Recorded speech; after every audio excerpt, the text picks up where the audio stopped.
বলে কে বলেছে নবী আমার,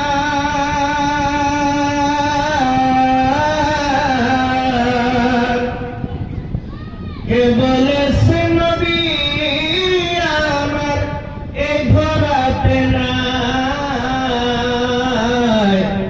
নবী আছে মুমিনের কলব সিনায়,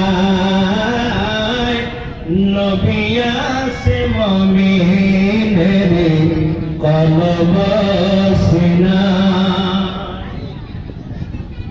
আরে কবর হাসর ফুলসি রাতে,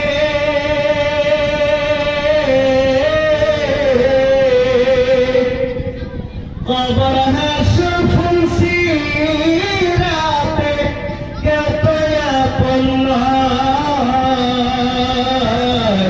যে জন হবে সেই জন হইলেন শাহে মদিনা,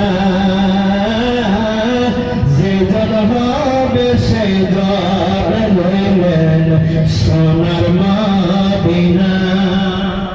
সুবহানাল্লাহ, বাড়ি যায় কম্বলের নিচে যায় করুন সুবহানাল্লাহ, যাতে আপনি শুনেন আর আপনার পরিবারে শুনেন, জগতের আর কেউ যাতে শোনে না। ঠিক না? হ্যাঁ, এটাও ঠিক। আল্লাহ কবুল করে, সকলে বলেন আমিন। যাদের বেশি সময় বেশি লম্বা চড়া করবো না, অল্প সময়ের ভিতরে ইনশাআল্লাহ আমি আমার মূল বক্তব্য আমি শেষ করে দেব। যাতে মানুষ আমার আনার কোনো ক্ষমতা নাই, একমাত্র আনবে কে?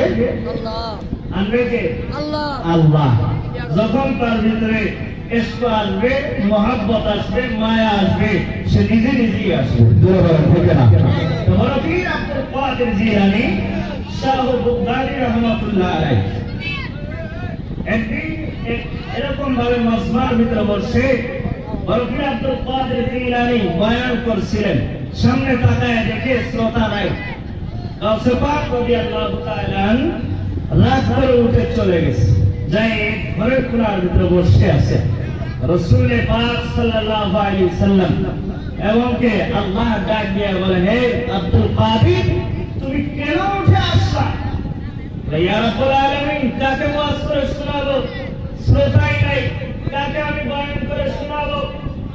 গাউসে পাক, তুমি তাকায় দেখো, তোমার এই শরীয়তের শব্দটা বন্ধ করো আর হৃদয়ের দুইটা চোখ খুলে দাও, দেখো যতটুকু মানুষ আছে তার থেকে বেশি আমি আল্লাহর ফেরেশতারা আছে। জোরে বলেন সুবহানাল্লাহ।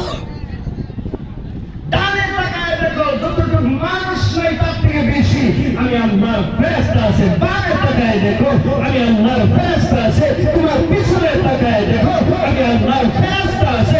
মানুষের চায় শুনুক বা না শুনুক, আমি আল্লাহ শুনেছি, মদিনাওয়ালা নবী শুনেছে, আর আমার ফেরেশতারা শুনেছে। জোরে বলেন সুবহানাল্লাহ।